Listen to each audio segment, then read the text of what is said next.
வணக்கம். உங்கள் பீமாசா சமையல் எல்லோரும் எப்படி இருக்கீங்கப்பா? நல்லா இருக்கீங்களா? நாங்கள் நல்லா இருக்கிறோம். இன்றைக்கி நம்ம என்ன பண்ண போகிறோன்னா நெய் சோறு சிக்கன் குழம்பு வைக்க போகிறோம். எப்படியே வாங்க வீடியோக்குள்ளே போகலாம். இப்போ நான் முக்காப்படி அரிசி வைக்க போகிறேன். முக்காப்படி அரிசினா 1 கிலோவும் 200. இது இந்த சட்டியில் கரெக்டாக இருக்கும்.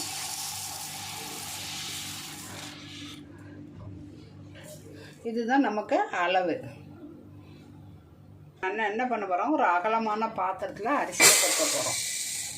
கொட்டிக்கிட்டு இந்த தண்ணி அதில் ஊற்றி ஊற வைக்க போகிறோம். ஊற வச்சுட்டு நம்ம சட்டியை அடுப்பில் இந்த சட்டி தான் நமக்கு தண்ணி ஊற்ற அளவு சட்டி. இது நெய்ச்சோத்துக்கு 1க்கு 2 ஊற்ற போகிறோம். சிக்கன் பிரியாணி மட்டன் பிரியாணிலாம் வச்சோன்னா சிக்கன் எல்லாம் தண்ணி ஊறும், தயிர் ஊற்றுவோம். அதனால் அது தேவையில்லை. சட்டி நல்லா காஞ்சிடுச்சு. இதுக்கு ஒரு சின்ன ஏலக்காய்னா ஒரு 10 ஏலக்காய் போட்டுக்கிடுங்க. பெரிய ஏலக்காய்னா 5 ஏலக்காய் போட்டுக்கிடுங்க. 1 கிலோ அரிசிக்கு. ஒரு 5 கிராம்பு, ஒரு நட்சத்திர பூ, பட்டை துண்டு,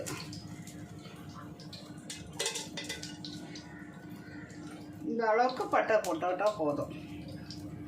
இப்போ நம்ம என்ன பண்ண போகிறோம்னா 1 கிலோ அரிசிக்கு 50 நெய் பாருங்கள் உருக்கி வச்சுருக்கேன். உருக்கியும் உருக்காமல் இருக்குது. இதே இதில் நம்ம 50 தேங்காய். ஃபுல்லாக நெய் ஊற்றக்கூடாதுல்ல. இப்போ தான் நிறைய பேருக்கு நெய் ஒத்துக்க மாட்டேங்குது. கொலஸ்ட்ரால்னு சொல்கிறாங்க. அதனால் இந்த கரண்டியில் 50 பிடிக்கும் எண்ணெய். 50 நெய் ஊற்றிட்டோம். 50 தேங்காய். நம்ம தான் எப்போ நம்ம வாங்குவோமே நலம் தேங்காய், அதுதான். அது நல்ல வாசனையாகவும் இருக்குது, நல்லாவும் இருக்குது. எனக்கு எண்ணெய் எப்போவுமே ஜாஸ்தியாக ஊற்றியே பழக்கம். இப்போ நான் 1/4 கிலோ சின்ன வெங்காயம் உளிச்சு வச்சுருக்கேன். உளிச்சு கழுவி வச்சுருக்கேன். இதுக்கு நிறைய ஐட்டம்லாம் தேவையில்லை. அப்புறம் நம்ம பச்சை மிளகா போட்டுக்கலாம். பச்சை மிளகா கொஞ்சம் ஜாஸ்தியாக போட்டால் நல்லாயிருக்கும். நான் ஒரு 5 பச்சை மிளகா போட்டுக்கிட்டேன். கீரி போடலை, முழுசாகவே போட்டேன். காரம் ரொம்ப உள்ளே இறங்கிச்சுன்னா பசங்க சாப்பிடணும்ல, அதுக்காக. இதுக்கு தக்காளியும் நிறைய நம்ம போட வேண்டாம், கம்மியாக போட்டால் போதும்.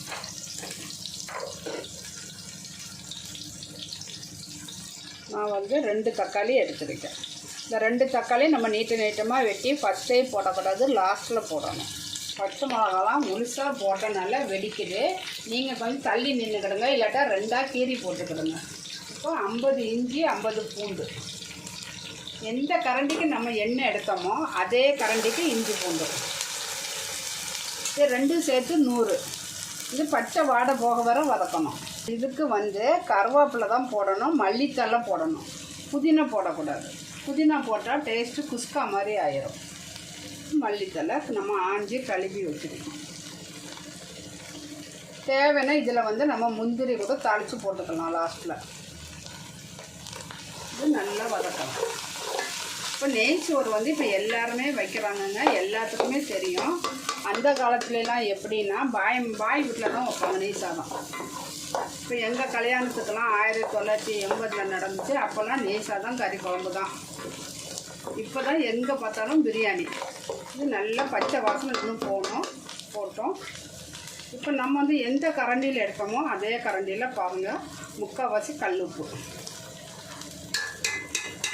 இது கரெக்டாக இருக்கும். நம்ம அளவுலாம் பார்க்கணுன்னு அவசியமே இல்லை. இந்த தேங்காய் ஊற்றி நம்ம தாளித்தோம்னா 10 வீடு வர வாசனை வருங்க. அவ்வளோ வாசனை அடிக்கும். தக்காளியை வெட்டி நம்ம போட்டுக்கலாம். இஞ்சி பூண்டு நல்லா வாசனை வருது. இது நான்ஸ்டிக்கு சட்டினால ஒட்டாமல் இருக்குது. அதுக்கு தான் நம்ம கல் உப்பு போட்டோம். தக்காளியும் போட்டுட்டோம்னா அது ஒட்டாது. வெங்காய தக்காளி நம்ம சாதாரணமாக வதக்கும் போது வெங்காயத்தை அரைவாசி வதக்கணுன்னு தக்காளியை போட்டுட்டு உப்பு போட்டு மூடி வச்சுருங்களேன். தக்காளி 1 செகண்டில் வதங்கிடும். இது நல்லா வாசனையாக இருக்குது.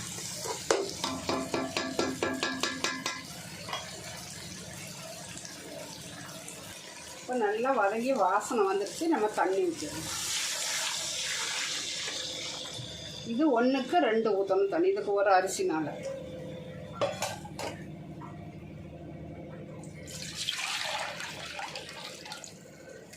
தண்ணி நல்லா கொதிக்கட்டும். நம்ம வந்து அரிசி போட்டுக்கலாம். இந்த அரிசி வந்து தண்ணி கொதிக்கட்டும். நம்ம அதுக்குள்ளே என்ன பண்ண போறோம்னா பிரியாணி அரிசியை வடிகட்டி வச்சுக்கிட்டு தேங்காய் வந்து சிக்கன் குழம்புக்கு அரைக்க போகிறோம். என்னெல்லாம் பாருங்கள், அரை முறி தேங்காய், 1 கிலோ சிக்கனுக்கு 25 கிராம் கசாசா, 25 கிராம் சோம்பு, இது கூட ஒரு வெங்காயம், இவ்வளோ மைய அரைச்சி வச்சு நம்ம குழம்பு வச்சா அவ்வளோ சூப்பராக இருக்குங்க. நீங்கள் இது செஞ்சு பாருங்களேன். நம்ம வந்து 1 கிலோ செய்கிறோம், நீங்கள் 1/4 கிலோ செஞ்சால் கூட ஒரு 4 ஸ்பூன் தேங்காய், அட 2 பத்த தேங்காய், 1 ஸ்பூன் கசாசா, 1 ஸ்பூன் பெருஞ்சீரகம், இவ்வளோ வச்சு அரைச்சி நீங்கள் குழம்பு வச்சிங்கன்னா மல்லித்தூள், தனி மல்லித்தூள் போடணும். இது கூட குழம்பு தூளெல்லாம் போட்டால் டேஸ்ட்டே இருக்காது. அதான் பாய்மா விட்டு சிக்கன் குழம்பு மட்டன் குழம்புலாம் டேஸ்ட்டாக இருக்குன்னா தனி மிளகாத்தூள், தனி தனியாத்தூள் போடணும். அப்போ தான் ரொம்ப நல்லாயிருக்கும். நல்லா தண்ணி கொதிக்குது. இப்போ வந்து நம்ம அரிசியை போட்டுடலாம். இது தேங்காய் பாலை ஊற்றி நம்ம பண்ணணுன்னா, தேங்காய் சாதம் பண்ணணுன்னா என்ன பண்ணணுன்னா, தேங்காய் வந்து அப்படி பொங்கி வரும் பாருங்க, அப்போமே அரிசி போட்டுடணும். அப்போ தான் அந்த டேஸ்ட்டு நல்லா இருக்கும். இது நல்லா இதை நம்ம வேணால் நல்லா கொதிச்ச பிறகு என்ன பண்ண போகிறோன்னா பக்கத்து அடுப்பில் எடுத்து வச்சுட்டு போகிறோம். வச்சுட்டு கறி குழம்பு தாளிக்கலாம்.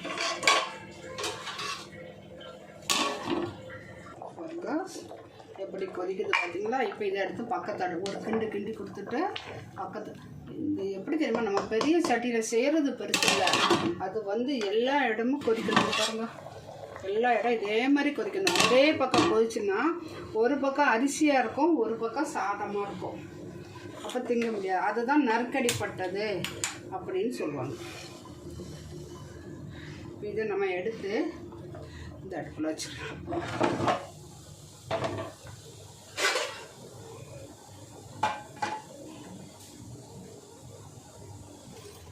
இப்போ சட்டி நல்லா தண்ணி காஞ்சி வருது. நம்ம கழுவி வச்ச சட்டி புகை எப்படி வருது பார்த்தீங்களா? இதில் வந்து ஒரு 40 கிராம் எண்ணெய், என்னென்னா ஒரு 3 ஸ்பூன் வரும்.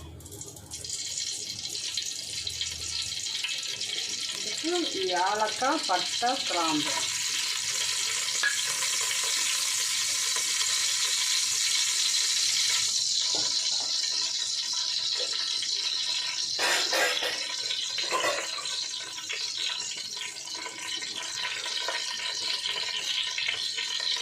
ஒரு 2 வெங்காயம்,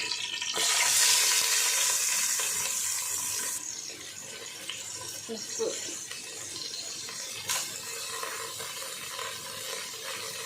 இந்த வெங்காயம் வந்து ரொம்ப நல்லா பிரியாணிக்கு வதங்க வரையினா வதங்க வேண்டாம், அரைவாசி வதங்கினா போதும்.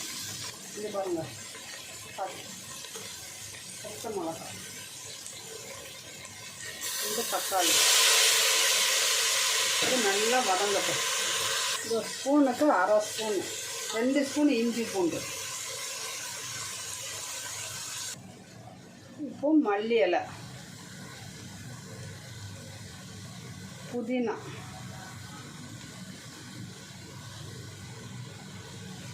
அடுப்பு வந்து ஹைட்டு கம்மி தான், திண்டு அடுப்பும் சின்ன அடுப்பு தான், சட்டி பெருசாக இருக்குது, என்னோட ஹைட்டு, அதனால் கையெல்லாம் அங்கங்கே சுட்டு வச்சுப்பேன். வந்து மிளகாத்தூள் ஒரு 15 கிராம் மிளகாத்தூள், 1 கிலோ கறி குழம்புக்கு 15 கிலோ மிளகாத்தூள் பார்த்திங்கன்னா ஒரு 3 ஸ்பூன் 4 ஸ்பூன் வரும். அது 1 ஸ்பூனா, இது பாருங்கள், அதுலேயும் பாதி, இதுக்கு 1 ஸ்பூன் போட்டிருக்கேன். நீங்கள் வந்து 1/4 கிலோ வைக்கிறதா இருந்தால் தனியாக மிளகாத்தூள் 1 ஸ்பூன் போட்டுக்கிடுங்க, தனியாத்தூள் 2 ஸ்பூன் போட்டுக்கிடுங்க, பத்தாட்டா 2ஆவது நீங்கள் போட்டுக்கலாம். சரியா? இது நல்ல எண்ணெயிலே வதங்கட்டும்.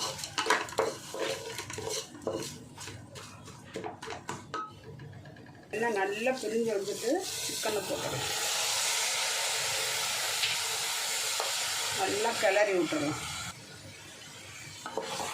எண்ணெயிலே எதுக்கு மிளகாத்தூள் போட்டோம்னா குழம்பு வைக்கும்போது மேலே எண்ணெயோடு அந்த மிளகாத்தூள் நல்லா கலர்ஃபுல்லாக வரும். அதுக்கு தான் கொஞ்சம் நேரம் மூடி வச்சிடலாம். இந்த கறியிலே மிளகாத்தூள் உப்பு எல்லாம் பிடிக்கும். இப்போ அரைச்ச தேங்காய், இது கூட தேங்காய், பெருஞ்சீரகம், அதான் சோம்பு, கசாசா இவ்வளோ அரைச்சிருக்கேன். இப்போ நம்ம தனியாத்தூள் போடணும். நம்ம தனியாத்தூள் வந்து மஞ்சத்தூள் போட்டு அரைச்சிருக்கனால இதில் லைட்டாக போட்டோம். இப்போ கரண்டி வச்சு நல்லா கிளறுவோம். இஞ்சி பூண்டுலாம் வந்து அடியில் இருக்கும்.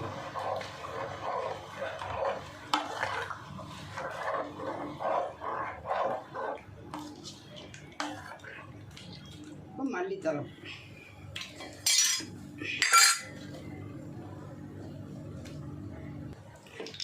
இது சின்ன கரண்டி, இதுக்கு ஒரு கரண்டி மிளகாத்தூள் போட்டோம்.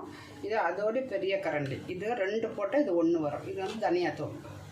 1 ஸ்பூன் மிளகாத்தூள் போட்டிங்கன்னா 2 ஸ்பூன் தனியாத்தூள் போடணும். நீங்கள் அதில் எந்த ஸ்பூனாக இருந்தால் கூட பரவாயில்ல.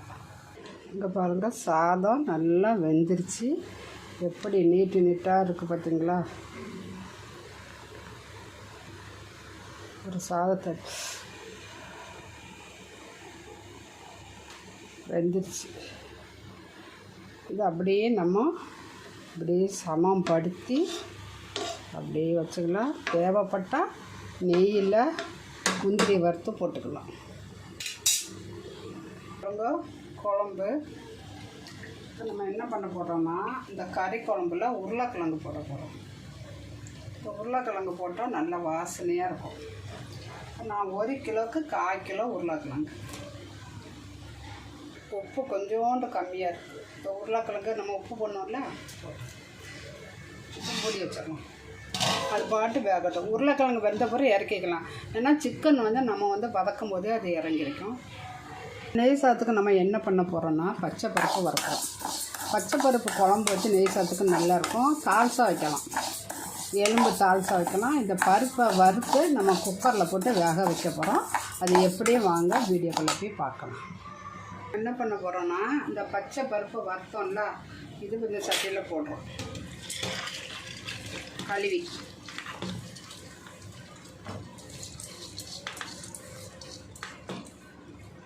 குப்பை வந்துச்சுன்னு தட்ட போனோன்னா அதில் ஒன்று லைஸாக கருப்பாகிடுச்சு. ரொம்ப ஆனால் தான் கசக்கும்.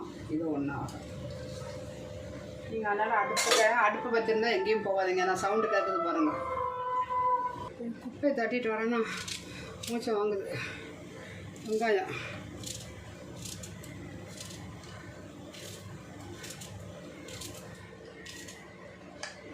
மஞ்சத்தூள்,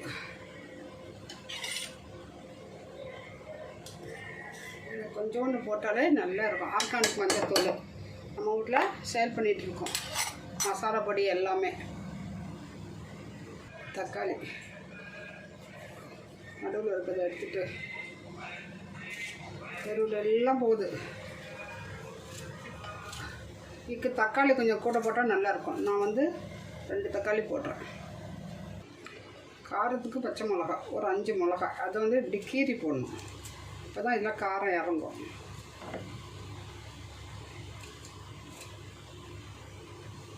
இப்போ அடுப்பில் வச்சு இந்த பருப்புக்கு எவ்வளோ தண்ணி முழுங்குதோ அந்த அளவு தண்ணி வச்சு, கருவேப்பிலை,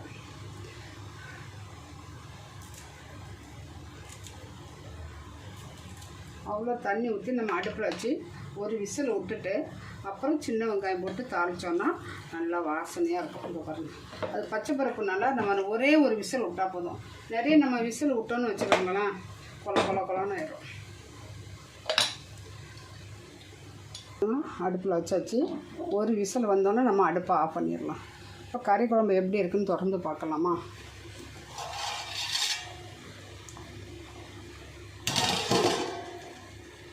ஒரு 10 பேர் சாப்பிட்லாம்ப்பா.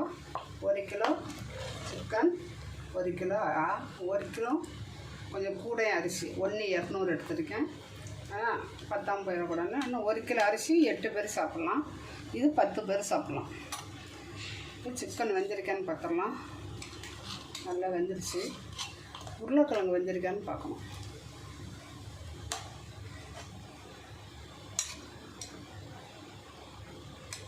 உருளைக்கிழங்கு வெந்துருச்சு.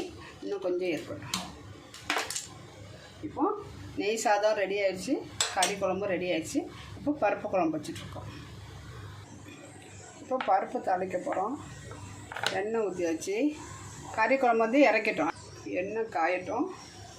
எண்ணெய் நம்ம காஞ்சோன்னா கடுகு, கருவேப்பிலை, ஜீரகம், கடுகு, ஜீரகம்,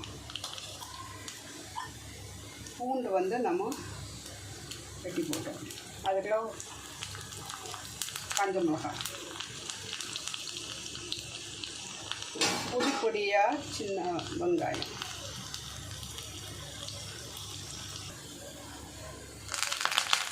வெங்காயம் பூண்டு எல்லாம் நல்லா சிவந்துருச்சு.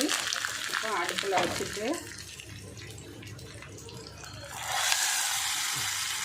இதுக்கு உப்பு தேவையான அளவு உப்பு,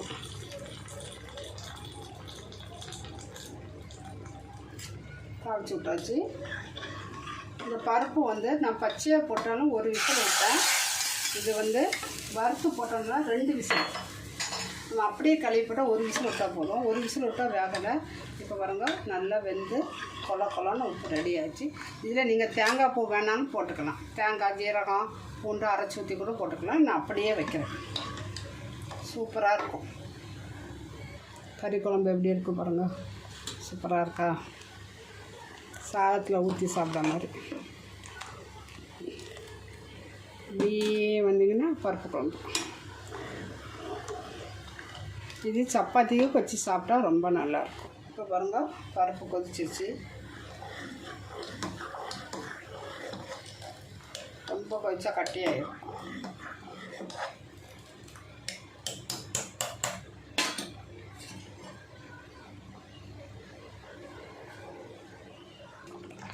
இப்போ நம்ம இதை இறக்கிடலாம்.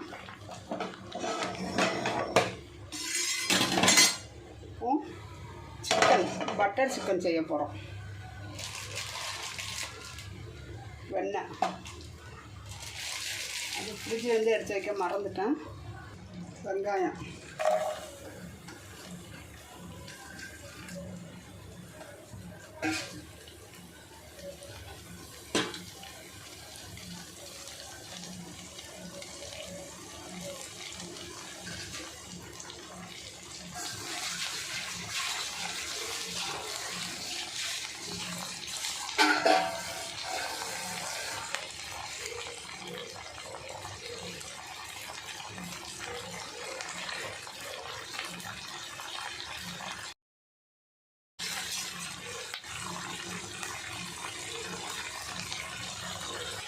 உப்பு, வெங்காயம் வதங்குறதுக்கு உப்பு, 1 ஸ்பூன் இஞ்சி. ஏன்னா இது ஒரு 300 கிராம் சிக்கன். வெங்காயம் நீங்கள் எவ்வளோ வேணாலும் போட்டுக்கலாம். ஏன்னா வெங்காயம் வந்து கிரேவி மாதிரி வதங்கிறதுக்காக. உப்பு போட்டாச்சு, வெங்காயம் போட்டாச்சு, இஞ்சி பூண்டு போட்டாச்சு. நேரம் வதங்கட்டும். இது கூட கொஞ்சம் புதினா, கொஞ்சம் மல்லி,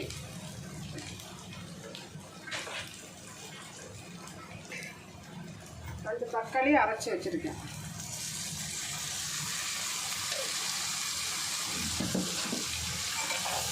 இதெல்லாம் நல்லா வதங்கட்டும். பச்சை வாசனை போக வரை எல்லாம் வதங்கணும். அடுத்து சிம்மில் வச்சே செய்யணும்.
அடுப்பா கதவு சாத்திருப்பா காசிப்பா.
தனியாக மிளகாத்தூள் போடணும், 1 ஸ்பூன்.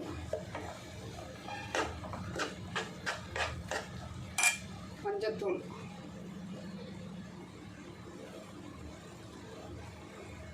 மஞ்சத்தூள் போட்டுக்கலாம்.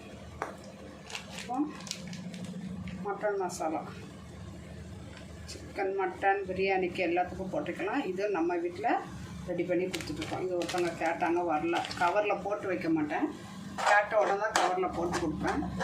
அவங்க வராதனால நான் வீட்டுக்கு யூஸ் பண்ண எடுத்துட்டேன். காரமெல்லாம் நீங்கள் உங்களுக்கு எவ்வளோ தேவையோ அது நீங்கள் போட்டுக்க வேண்டியதான். புரியுதா? சில பேருங்க நிறைய காரம் சாப்பிடுவோம், சில பேர் கம்மியாக சாப்பிடுவோம். இப்போ நம்ம என்ன பண்ணலாம், சிக்கன் கழுவி வச்சிருக்கோம் போட்டோம்.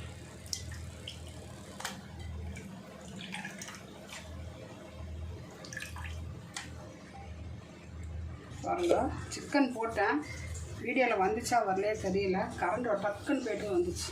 அடிக்கடி இந்த கரண்ட்டு போய் பாருங்க. நல்லா சூப்பரான சிக்கன், பட்டர் சிக்கன் ரெடி ஆகிட்டு இருக்கு.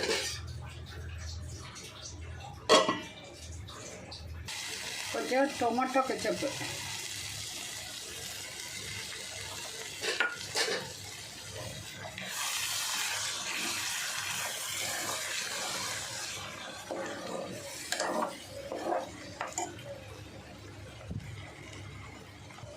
ஃப்ரெஷ் க்ரீமு,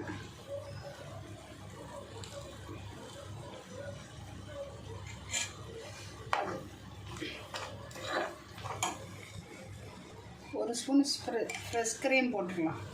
இதே மாதிரி நீங்களும் செஞ்சு பார்த்துட்டு எப்படி இருக்குன்னு சொல்லிக்கிட்டு கமெண்டில் சொல்லுங்கள். லைக் பண்ணுங்கள், ஷேர் பண்ணுங்கள், சப்ஸ்கிரைப் பண்ணுங்கள், பக்கத்தில் இருக்க பெல் பட்டனை கிளிக் பண்ணுங்கள். அஸ்ஸலாமு அலைக்கும்.